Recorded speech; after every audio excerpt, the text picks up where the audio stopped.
강력한 멘탈을 가진 연금술사는 버티는데 각별한 재능을 갖고 있다. 이는 진리다. 버티지 못하고 포기하는 사람은 성공할 수 없다. 하지만 여기 또 하나의 진리가 있다. 사람은 누구나 포기해버릴까 하는 생각을 한 번쯤은 해봤다는 것이다. 연금술사 또한 예외는 아니다.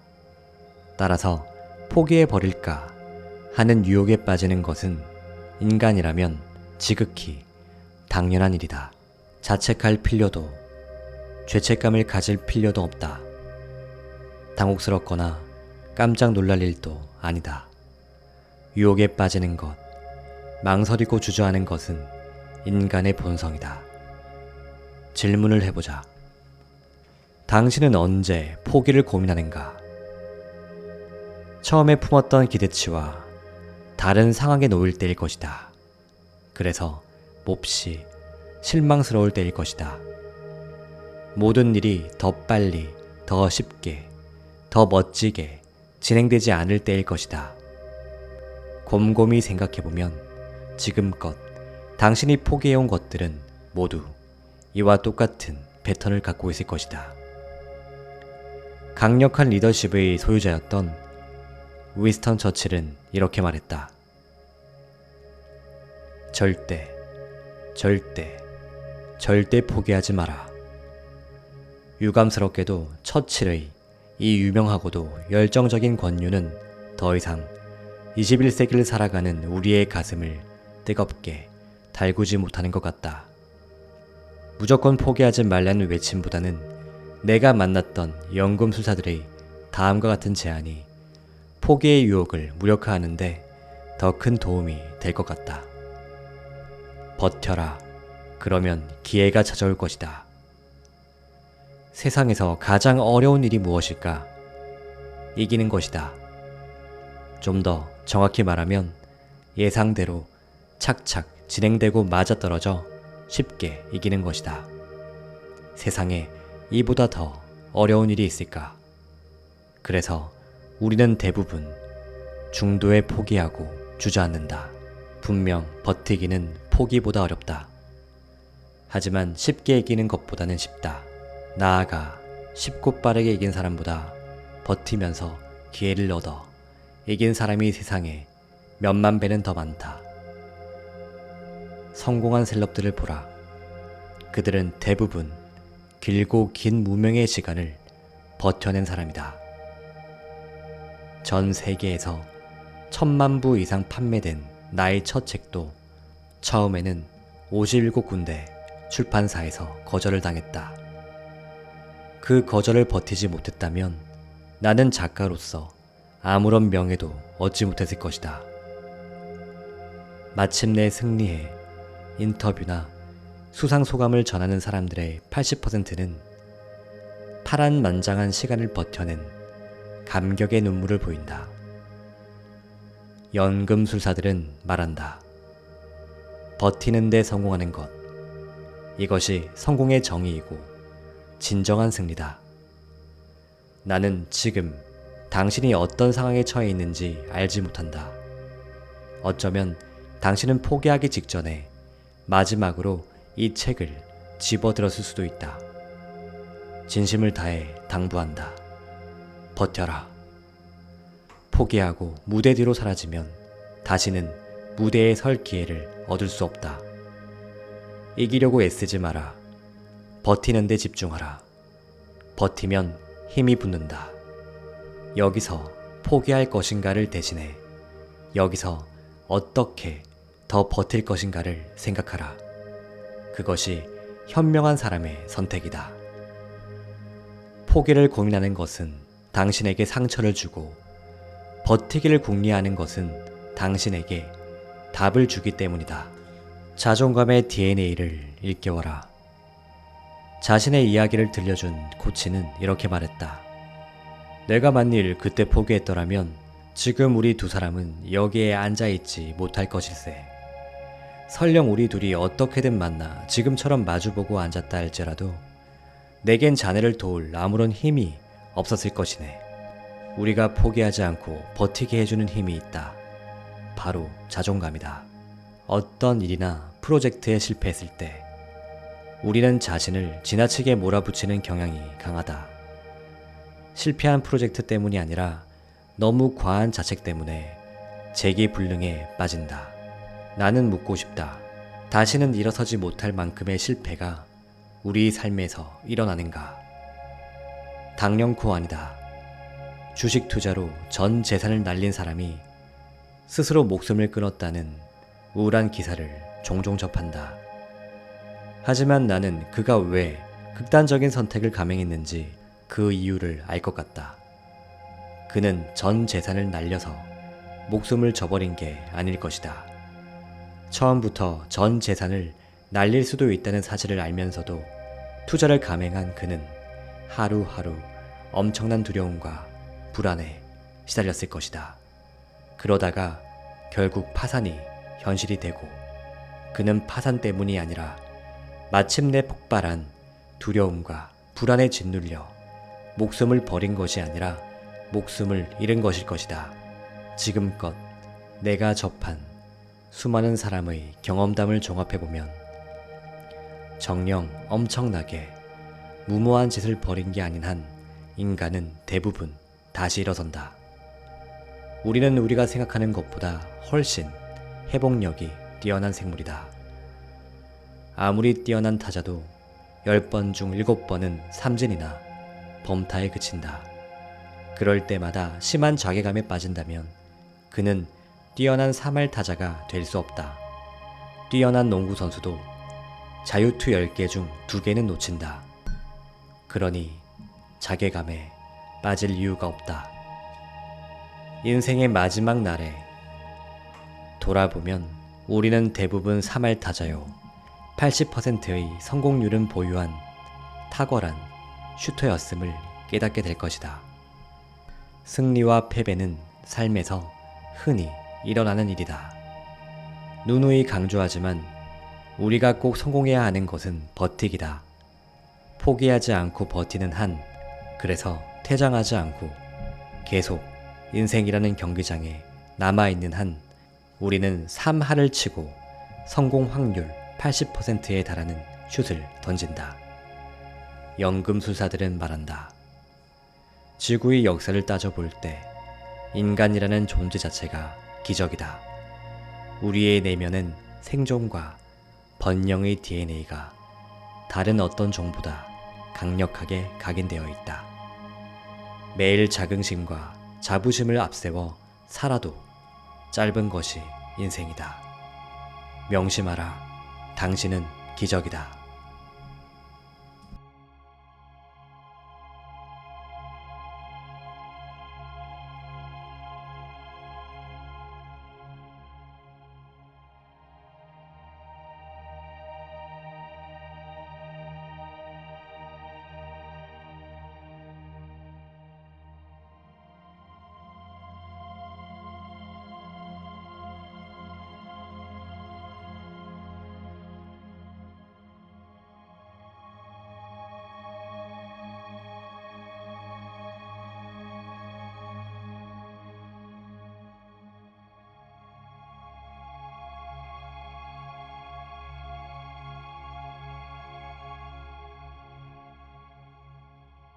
말하는 대로 이루어진다. 윈스턴 처칠의 너무 오래되어 진부해 보이는 명언, 절대, 절대, 절대 포기하지 마라를 효과적으로 사용할 수 있는 방법이 있다. 어떤 일을 시작할 때 크게 소리내어 외쳐보는 것이다. 또박또박 힘주어 직접 이 명언을 손으로 써서 가장 잘 보이는 곳에 배치하는 것이다. 머릿속으로 생각하는 것보다 머리 밖으로 꺼낼 때 결심과 의지, 열정은 더 강력해진다. 내가 만난 연금술사들은 대부분 이 방법을 일상에 효과적으로 적용시키고 있었다. 크게 외치거나 훌륭한 필체가 아니어도 상관없다. 낮고 단호한 목소리면 충분하고 글자를 알아볼 수 있을 수준이면 된다. 원하는 것을 시각화하고 음성화하는 작업은 큰 노력 없이도 소득은 큰 가성비 만점의 전략이다. 팀 플레이 경기에서 선수들이 스크럼을 짜고 구호를 외친 후 시합에 들어가는 이유도 이와 같은 맥락에서다. 목표를 음성화하면 멘탈이 강해지고 목표를 명확하게 인식하게 된다. 어떤 일을 시작할 때 심호흡을 하며 박수를 치며 절대 포기하지 않아 라고 입 밖으로 말해보라. 무엇을 하든 집중력이 배가 되고 더욱 침착해지는 것을 생생하게 느낄 것이다. 절망과 좌절이 찾아왔을 때도 마찬가지다. 고개를 저으면서 의식적으로 괜찮아, 다시 시작하면 돼 라고 소리내어 외치면 상황이나 분위기의 빠른 반전을 불러올 수 있다. 전 세계를 다니며 수많은 사람들을 만나고 수많은 이야기를 들어본 결과 나는 감히 단언할 수 있다. 인생은 말하는 대로 이루어진다. 이야기를 기록하라. 몇 년 동안 공들여 해오던 프로젝트가 물거품이 되었을 때 나는 글자 그대로 낙담에 빠졌다. 내 안에 더 이상 아무 힘도 남아있지 않았다. 어려울 때마다 지혜로운 조언을 해주었던 코치도 세미나 때문에 먼 외국에 나가 있었다. 아무도 없었다. 외롭고 우울했다. 그렇게 시리에 찬 날들을 보내다가 코치로부터 편지를 받았다. 편지는 다음과 같은 문장으로 시작되었다. 밤이 가장 어두워지면 곧 새로운 날이 밝는 법이지. 편지를 다 읽고 난 후 나는 마음의 평화와 위안이 밝은 빛처럼 밀려들고 있음을 느꼈다. 길고 고요하고 진지한 편지였다. 편지에는 나의 코치의 이야기가 담겨 있었다. 그는 자신이 살면서 겪은 가장 비참한 상황과 감정에 대해 차근차근 들려주었다. 모든 것이 무너지고 난 후 매 순간 자살의 충동을 견디며 처음부터 다시 시작해야만 했던 날들이 적혀 있었다. 끝도 없이 날아들던 채무상한 독촉장들을 손에 든 채 그저 멍하니 하늘을 올려다보던 날들도 적혀 있었다. 뿔뿔이 가족들이 흩어지고 모든 걸 포기해버리려 마음 먹었을 때의 참담한 심정들도 빼곡하게 적혀 있었다. 그는 왜 이런 이야기를 편지에 담아 내게 보내온 걸까? 정말 이렇게 가혹한 시간을 견딘 사람이 내가 알던 코치란 말인가? 하지만 나는 곧 깨달았다. 그의 이야기에서 내가 많은 위안을 얻었다는 것을. 훗날 외국에서 돌아온 코치가 이렇게 말했다. 내게도 정말 어두운 밤이 있었지. 그때 내게 빛을 선물한 것 또한 다른 사람의 이야기였네. 꾸며낸 이야기가 아니라 실제 이야기에는 우리의 마음을 움직이는 신비한 힘이 있지. 새로운 날을 맞으려면 어두운 밤을 지나야 해. 어두운 밤을 지나지 않고 새 날을 얻은 사람은 없어. 어떻게 어두운 밤을 지나왔는지 서로에게 털어놓으면 서로에게 큰 힘이 되는 법이지. 그날 이후 나는 일기를 쓰기 시작했다. 특히 힘겨운 일이 있었을 때는 꼬박꼬박 일기로 남겼다. 그 기록들은 힘겨울 때마다 그것을 견디는 치유제 역할을 해주었다. 내가 만난 연금술사들은 이렇게 말했다. 인생에서 정말 신기한 일이 하나 있다. 최악은 언제나 과거에 존재한다는 것이다. 지금 너무나 힘들어서 모든 걸 포기하고 싶은가? 그렇다면 이렇게 자신에게 물어보라. 지금 이게 내 인생의 최악인가? 분명 아니라고 고개를 저을 것이다. 기억은 잘 나지 않지만 최악은 예전에 경험한 것 같은 느낌일 것이다.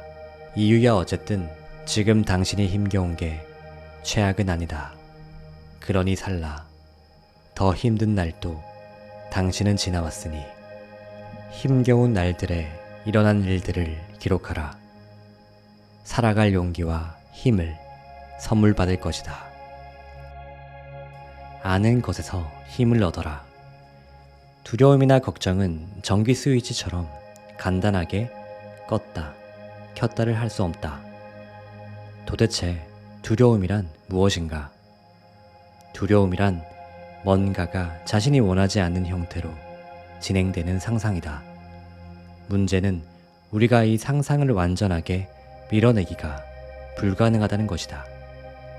인간의 잠재의식은 뭔가를 밀어내면 그것과 동일한 힘을 가진 뭔가가 더 강하게 밀고 들어온다. 잠을 자고 싶은데도 잠이 들지 못하면 그것 때문에 화가 나고, 화를 내고 나면 더욱 잠이 오지 않는다는 것을 누구나 한 번쯤 경험한 적이 있을 것이다. 인간의 잠재의식은 언제나 한 번에 한 장면만 불러낼 수 있도록 작동한다. 다시 말해, 긍정적인 생각을 하면 부정적 생각이 비집고 들어올 자리가 없다. 모든 행동이 그렇다. 무엇인가를 집중적으로 행하고 주의를 기울이면 두려움이 끼어들 자리가 생겨나지 않는다. 물론 우리의 뇌가 갈팡질팡할 수는 있다. 집중력을 발휘해 일을 해 나가면서도 자꾸만 뭔가를 염려하는 행위를 되풀이할 수 있다는 뜻이다. 하지만 계속해서 집중력을 발휘할 수 있으면 우리는 더 오랫동안 업무에 몰두하게 되고 그만큼 걱정이나 두려움에 붙들릴 시간은 적어진다. 다음의 이야기는 이를 생생하게 설명해준다. 한 아이가 숲속을 산책하다가 너른 빈터에 서 있는 집 한 채를 발견했다. 집의 양쪽에는 각각 커다란 정원이 딸려 있었다. 그런데 두 정원의 모습이 매우 달랐다. 한쪽 정원은 손질이 되어 있지 않아 잡초가 무성했다. 그리고 정원사로 보이는 사람이 뭔가 작업을 하고 있었는데 매우 화가 나 있는 듯 보였다. 그는 잡초를 뽑으면서 연신 욕을 퍼붓고 있었다. 또 다른 정원은 조화롭게 보였다. 사방에 꽃이 피어 있었고 모든 것이 자연스럽고 보기 좋았다. 이 정원의 정원사는 나무에 기대어 즐겁게 휘파람을 불고 있었다. 그는 뭔가 일을 쉽게 해내는 것처럼 보였다. 아이는 느긋하고 행복해 보이는 정원사에게 가서 물었다. 아저씨는 저쪽 정원에서 일하는 아저씨보다 무척 한가해 보이는데 어떻게 이렇게 정원을 잘 관리할 수 있으셨는지요? 정원사가 빙그레 미소를 지었다. 한때는 나도 저 친구처럼 잡초가 보일 때마다 열심히 뽑아냈지. 정말 눈코 뜰 새 없이 바빴단다. 하지만 어느 날 문득 내가 잡초를 이길 수 없다는 사실을 깨닫게 되었지. 잡초의 뿌리들은 늘 땅 속에 남아 있었고 잡초를 뽑아낼 때마다 씨앗들이 바닥에 떨어져 흩어졌거든. 결국 잡초는 자꾸만 자라났지. 정원 한쪽 끝까지 잡초를 모두 제거하고 나면 다른 쪽에 다시 잡초가 무성하게 자라 있었단다. 아이는 정원사의 이야기에 귀 기울였다. 그래서 나는 새로운 전략을 생각해냈단다. 잡초보다 더 빨리 자라는 꽃과 식물들을 찾아낸 거지. 이 식물들은 얼마 후 잡초를 깔끔하게 밀어냈지. 잡초들이 완벽하게 없어진 건 아니지만 큰 힘을 들이지 않고도 정원을 깨끗하게 관리할 수 있을 정도의 양으로 줄어들었단다. 어느새 날이 어둑어둑해졌다. 아이는 정원사를 따라 그의 가족이 사는 집으로 갔다. 모두가 즐겁게 떠들며 식사를 하고 있을 때 정원사가 갑자기 전등을 껐다. 일순간 방 안이 칠흑같이 캄캄해졌다. 어둠 속에서 정원사의 고요한 목소리가 들려왔다. 애들아, 이 캄캄한 어둠을 잡초처럼 뽑아내는 게 가능할까? 잠시 후 불을 다시 켠 정원사가 평화로운 얼굴로 말을 이어갔다. 어둠을 이기는 유일한 방법은 빛으로 어둠을 채우는 거란다. 어둠을 파내려고 애를 쓰거나 어둠과 맞서 싸우려고 하는 것은 모두 소용없는 일이라는 것을 우리가 모두 잘 알고 있잖니. 두려움을 물리치는 가장 효과적인 방법은 감사하는 것이다. 미래가 너무 걱정되고 내가 모든 것을 잘 해낼지, 모든 일이 잘 풀릴지 불안하다면 다음과 같은 간단한 연습을 해보라. 지금 당신이 감사해야 할 것 5가지를 종이에 적어보라. 미래를 알 수 없을 때는 현재에 감사하는 것이 답이다. 무엇에 감사해야 하는지는 당신 자신이 뚜렷이 알고 있는 것이기 때문이다. 연금술사들은 말한다. 모르는 것 투성일 때는 아는 것에서 힘과 위로를 얻어라. 나는 이 말에 깊이 동의한다. 이 말을 당신이 평생 마음에 품고 다니기를 강력하게 제안한다. 어둠을 빛으로 채우듯 아는 것으로 모르는 것을 덮어버릴 수 있다. 감사하는 것으로 두려운 걱정을 덮어버릴 수 있다. 이튿날 아침, 정원사 가족의 배웅을 받으며 길을 떠난 아이는 이윽고 또 다른 집에 도착했다. 그 집에 딸린 정원 또한 이름 모를 잡풀들로 무성했다. 아이가 잡풀들 사이에서 뭔가 열심히 메모하고 있는 남자에게 다가갔다. 안녕하세요. 이 집의 주인이신가요? 남자가 아이를 보며 미소를 지었다. 그렇단다, 꼬마야. 정원에 이름 모를 풀들이 가득하네요. 지금 무슨 일을 하고 계신 거예요? 나는 의사란다. 내 정원에서 자라는 잡초와 독초들로 약을 만든단다. 독성을 지닌 당신의 상황을 토대로 처방전을 만들어 보라. 당신의 상황을 통해 치유와 자극을 받아라. 더 쉬운 상황이 주어지길 소망하지 말고 더 많은 능력을 갖추기를 소망하라.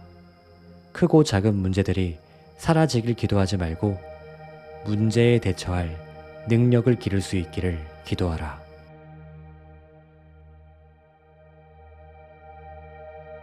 아침에 일기를 써라. 일기의 비밀은 매우 간단합니다.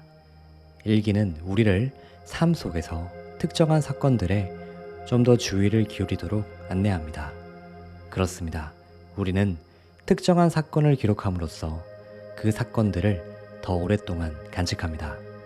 우리는 성공 일기도 써야 하고 최악의 경험담도 기록해야 합니다. 최악의 경험담은 바닥을 치고 올라갈 힘을 주고 성공 일기는 긍정과 희망의 에너지를 우리 삶에 불어넣습니다. 그리고 하나 더, 저는 아침 일기의 작성을 사람들에게 권유합니다. 어떤 일의 결과를 기록하는 것도 중요하지만 어떤 일의 시작을 열어주는 기록도 중요합니다. 즉, 아침 일기는 오늘 무엇을 할 것인가를 정리하는데 탁월한 효과를 줍니다. 앞에서 언급한 오늘 꼭 해야 할 과제 한 가지는 무엇인가를 머릿속으로 시뮬레이션 하는데 톡톡한 도움을 제공합니다. 나는 오랜 시간 동안 아침 일기를 써왔습니다. 내 아침 일기장에는 다음의 질문들이 담겨 있습니다. 나는 오늘 출근하면 직장에서 어떤 점이 가장 행복하겠는가? 오늘 내게 가장 큰 동기부여를 해주는 것은 무엇인가? 오늘 무엇에 가장 감사해야 하겠는가? 오늘 내게 직원과 조언을 해줄 사람들은 누구인가? 오늘 내 컨디션으로 볼 때 가장 잘해낼 것 같은 일은 무엇인가? 오늘 내가 꼭 알아야 할 것은 무엇인가?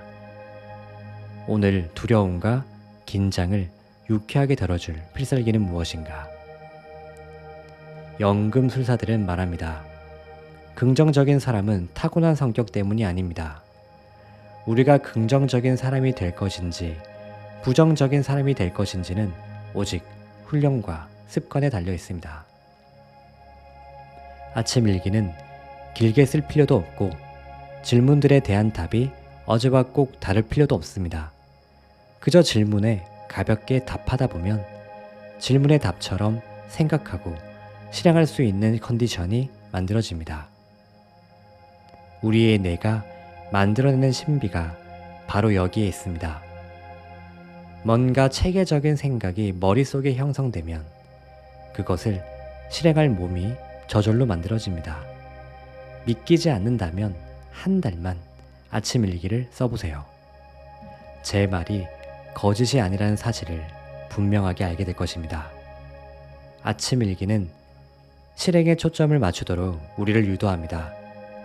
매일 아침 실행에 초점을 맞추는 사람은 긍정적인 사람이 될 확률이 매우 높습니다. 부정적인 생각들은 늘 망설임과 지나친 고민들을 파고드는 법이니까 말입니다. 일기는 두려움의 용을 쓰러뜨리거나 길들이는데 유용합니다. 두려움의 존재감을 축소시키는 역할을 합니다. 나아가 실행의 즐거움에 눈을 뜨게 합니다. 실행의 즐거움을 아는 자만이 성공과 목표를 얻는다는 것은 동서고금을 막론한 진리입니다. 누적 효과를 만끽하라. 미국에서 실제 있었던 일입니다. 한 70대 할머니가 뉴욕에서 마이애미까지 약 2,000km를 걷는데 성공했습니다. 기자들이 몰려와 할머니에게 물었습니다. 어떻게 이런 굉장한 일을 해낼 수 있으셨나요? 할머니가 답했습니다. 나는 항상 한 걸음씩 걸었습니다. 별로 어렵지 않았죠. 한 걸음 걸은 다음 다시 한 걸음 걸었고요. 다시 한 걸음 걸었을 뿐입니다. 그런데 왜들 이렇게 호들갑인지요? 이것이 삶의 유일한 비법입니다. 유일한 기적입니다. 유일한 매직입니다. 앞으로 3년, 5년, 7년, 10년의 계획을 머릿속에 떠올리면 두렵지 않을 사람은 아무도 없습니다. 10년의 계획을 모두 달성하려면 오늘부터 하루 차근차근 성공해 나가야 합니다. 그래서 연금술사들은 최대한 작은 계획을 정교하게 실행에 옮기는데 성공할 것을 조언합니다. 작은 성공이 모여 큰 성공이 됩니다. 성공하는 하루하루가 모여 성공하는 5년이 되고 성공하는 인생이 됩니다. 세계적인 작가이자 동기부여 전문가인 토니 로빈스는 이렇게 말합니다. 두려워서 시도하지 않는 것이 아니라 시도하지 않아서 두려움이 생기는 것이다. 실행력이 뛰어난 사람은 빛처럼 빠른 속도로 일을 처리하는 사람이 아닙니다. 제가 지금껏 만나본 엄청난 실행력을 가진 사람들은 대부분 시간을 들여 빈틈없이 일하는 사람들이었습니다. 그들은 오늘의 할 일에 집중하는 사람들일 뿐 거창한 계획을 천재적인 감각으로 이루어 나가는 사람들과는 거리가 멀었습니다. 연금술사들은 말합니다. 이 세상 모든 성공한 사람도 별 수 없다. 날마다 악전고투하며 겨우겨우 한 걸음씩 앞으로 나아가는 것 말고 딱히 다른 전략은 없다. 우리는 슈퍼맨은 될 수 없어도 수천 킬로미터를 한 걸음씩 걸어 마이애미에 도착한 할머니는 얼마든지 될 수 있습니다. 우리에게 필요한 것은 초능력이 아닙니다. 하루치의 삶에 온전히 집중할 수 있는 긍정의 힘입니다. 저는 제 강연에 참석한 청중들에게 하루의 과제를 하나의 배낭으로 상상해 볼 것을 주문합니다. 이 배낭은 무겁습니다. 걸림돌이 많은 가파른 길을 가야 할 때는 배낭을 온전히 짊어지고 있기가 쉽지 않습니다. 하지만 그럭저럭 버틸만 합니다. 너무 힘들면 배낭을 내려놓고 숨을 돌리며 땀을 닦을 수도 있습니다. 그런 휴식을 통해 다시 채운 에너지로 배낭을 짊어지고 하루의 여정을 무사하게 마칠 수 있습니다. 그런데 충분한 휴식을 취하는 대신 아직 오지 않는 내일을 염려하며 걱정을 키운다고 해봅시다. 이는 오늘의 배낭 위에 내일의 배낭까지 하나 더 짊어진 꼴입니다. 이렇게 내일, 모레, 일주일, 열흘, 한 달치의 배낭을 오늘의 배낭 위에 추가로 얹으면 이를 버텨낼 사람이 있을까요? 모두가 길바닥에 주저앉고 말 것입니다. 매일 하나의 배낭만 짊어지면 됩니다. 매일의 목적지에만 잘 도착하면 됩니다.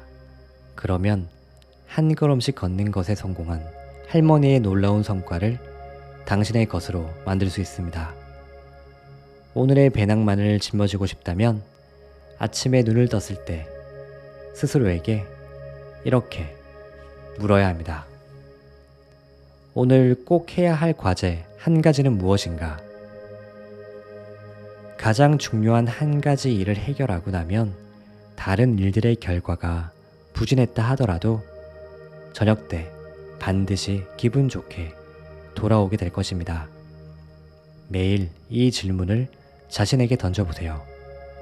배낭을 짊어지는 것이 더 쉬워지고 기분 좋은 날들이 그렇지 않은 날보다 압도적으로 많아질 것입니다. 연금술사들은 말합니다. 누적 효과라는 것이 있다. 작은 노력과 성공이 오랜 시간 쌓이면 엄청난 힘을 발휘한다는 것이다. 세상에서 가장 어려운 일은 매일 첫걸음을 떼는 것이다. 한 걸음을 떼고 나면 다음 걸음부터는 가벼워지고 빨라진다. 성공은 머릿속에 존재하는 것이 아닙니다. 성공은 한 걸음 사이에 존재합니다. 우주는 우리에게 슈퍼맨의 근육과 심장을 주지 않았습니다. 오직 하루의 과제를 해낼 수 있는 만큼의 힘을 주었을 뿐입니다.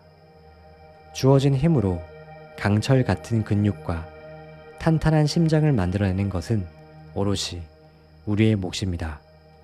다행인 것은 우리 모두에게 누적 효과를 만끽할 수 있는 가능성이 공평하게 주어졌다는 것입니다. 두려움이 그것을 봉인하지 않는 한 언제 근본적으로 삶에는 두 가지 길이 있습니다. 그중 하나는 넓고 평탄한 길입니다. 대부분의 사람들이 선택하는 이 길을 걸어가면 어디에도 도달하지 못합니다. 넓고 평탄한 길은 사람들에게 이렇게 약속합니다. 이 길은 무난해. 걷는데 별 문제가 없을 거야. 하지만 이는 뻔뻔스러운 거짓말입니다. 문제가 없으면 사람들은 약해지기 때문입니다. 작고 약한 사람의 눈에는 실상은 사소한 문제라도 아주 크게 보입니다. 즉, 길은 무난하고 쉽지만 그 길을 걷는 사람은 점점 약해지고 맙니다. 그래서 평탄한 길임에도 사람들은 끊임없이 중도에서 포기합니다. 또 다른 하나는 성공으로 가는 좁은 험로입니다. 이 길을 선택하는 사람들은 많지 않습니다. 하지만 이 길의 약속은 솔직합니다. 걱정들을 통제하는 법을 익히고 포기하지 않고 문제를 해결하면 너는 부자가 될 거야. 이 약속은 진실합니다. 부자로 가는 길은 평탄하지 않습니다. 여러 가지 위험과 문제들이 도사리고 있고요. 처음부터 끝까지 이 길은 가파릅니다. 그래서 이 길을 선택하는 사람들은 소수이고, 그래서 이 세상에서는 소수만이 부자가 됩니다. 평균의 함정에서 살펴본 바와 같이 무난하고 평범한 길을 걷겠다는 것은 환상입니다. 우리는 우상향하는 인간이 되거나 우하향하는 인간이 되거나 둘 중 하나입니다. 점점 부자가 되거나 점점 가난해지거나 둘 중 하나입니다. 이는 운명의 장난과도 같습니다. 평탄한 길을 걷는 사람은 문제를 피해가기 위해 무엇이든 합니다. 그래서 그들은 계속 가난해지고 자주 불행해집니다. 바로 이 같은 상태야말로 가장 심각한 문제입니다. 부자들은 자신의 문제를 다루는 법을 익힌 사람들입니다. 피한다고 해결될 일이 아니라는 것을 잘 알기 때문에 정면 돌파를 시도하고 이 시도를 성공시키기 위해 문제를 다른 시각으로 볼 줄 알고 문제를 무력화시킬 줄 알고 문제를 긍정의 에너지로 활용할 줄 압니다. 부자들은 이렇게 말합니다. 기왕 하는 거 멋지게 해보자. 피할 수 없으면 즐길 수밖에. 내일 지구 종말이 와도 오늘 할 일은 오늘 하자. 부자들은 이를 계속 반복합니다. 그리고 바로 이 때문에 그들의 그릇은 점점 커집니다. 그릇이 커지는 사람에게 문제란 더 이상 부정적인 사건이 아니라 그저 평범한 사건이 됩니다. 누구나 쉽게 다룰 수 있는 사건, 음식을 먹거나 잠을 자거나 하는 것과 같은 일반적인 사건입니다. 부자들은 자신의 문제를 제압합니다. 빈곤한 사람들은 자신의 문제에 제압당합니다. 각 개인이 지닌 그릇의 크기를 1에서 10으로 나눌 때 만약 누군가의 그릇 크기가 2라고 가정해봅시다. 그 사람에게 4에 해당하는 문제가 발생한다면 그 문제는 그가 지닌 그릇 크기의 2배가 됩니다. 그런데 그 사람이 성장을 거듭해 그릇의 크기가 8이 되면 상황은 아주 달라집니다. 그에게 4에 해당하는 문제가 발생할 경우 그가 지닌 그릇의 크기가 문제보다 2배나 큽니다. 따라서 그에게는 더 이상 아무 문제가 없다는 의미입니다. 문제란 사람들이 해결할 수 없는 것들을 가리키기 때문입니다. 다시 말해 문제란 당사자의 그릇이 크지 않아 해결할 수 없는 것들을 가리킵니다. 만일 어떤 문제가 자신을 억누른다고 느껴지면 다음과 같은 사실을 분명히 인식해야 합니다. 문제가 너무 큰 것이 아니라 나의 그릇이 너무 작은 것이다. 따라서 내가 성장을 거듭해 문제를 충분히 소화해낼 만큼 그릇이 큰 사람이 되어야 한다. 어떻게 하면 자신의 문제를 충분히 소화해낼 만큼의 그릇이 큰 사람이 될 수 있을까요? 답은 간명합니다. 자신에게 주어진 문제를 4개로 성장하는 것입니다. 이 같은 관점에서 볼 때 문제는 발전을 위한 조력자가 되어줍니다. 문제를 4개로 발전하기 위해서는 문제에 지나치게 집중하지 말고 해법에 집중하는 것입니다. 무엇보다 지속 가능한 해법에 집중하는 것이 중요합니다. 지금 당면한 문제가 향후 당신의 삶 속에 등장하지 않도록 당신이 무엇을 할 수 있을지 숙고해 보아야 합니다.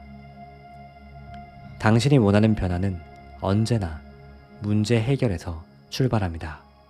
특히 좌절감에 빠진 경우 사람들은 대부분 문제에만 천착하는 경향이 있습니다. 하지만 성공하는 사람들은 아주 잠시 동안 좌절해 있을 뿐 이내 곧 좌절감을 행복으로 바꿀 수 있는 해법 찾기에 전력을 집중합니다. 성공하는 사람들, 멘탈 연금술사들은 말합니다. 적극적인 행동이 인생을 바꾸는 유일한 답이다.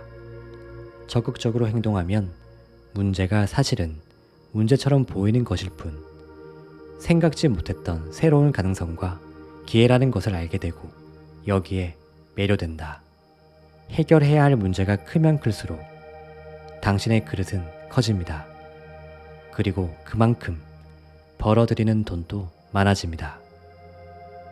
여기 당신이 알아야 할 중요한 진실이 또 하나 있습니다. 최종적인 성공이란 존재하지 않는다는 것입니다.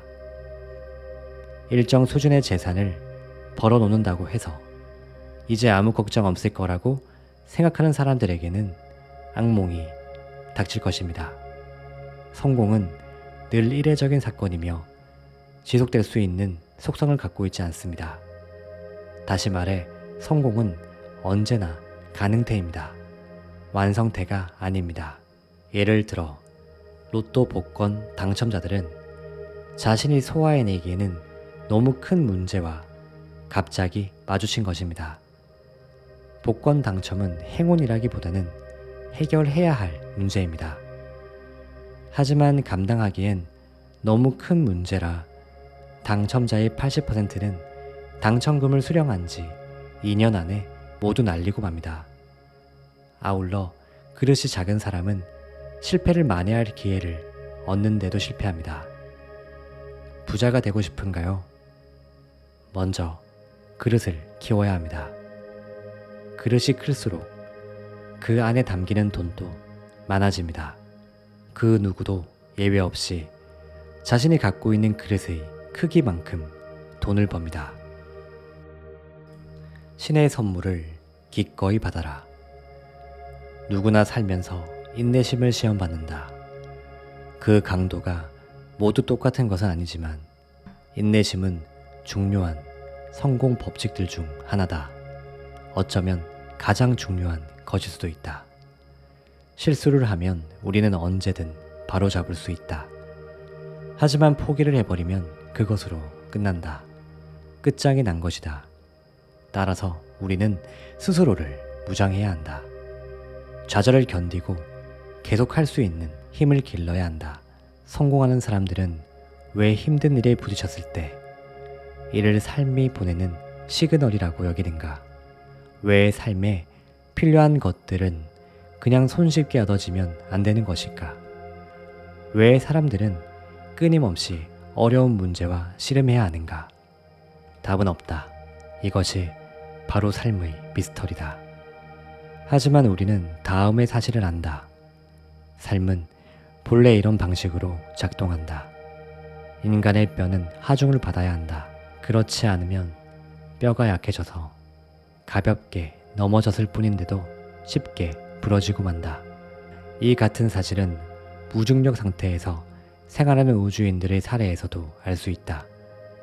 강해지려면 외부로부터의 타격이 필요하다. 한 소년이 번데기에서 빠져나오려고 안간힘을 쓰고 있는 나비를 지켜보았다. 소년은 가여운 마음에 나비가 쉽게 빠져나올 수 있도록 번데기의 틈을 벌려주려고 했다. 그때 소년의 아버지가 그를 말렸다. 소년의 도움 때문에 나비가 죽을 수도 있기 때문이다. 이 투쟁은 나비에게 생존을 위해 꼭 필요한 것이다. 번데기에서 빠져나오기 위해 투쟁하는 과정에서 나비의 날개가 강해지기 때문이다. 노력하지 않으면 누구나 약한 곳에 머무르고 성장하지 못한다.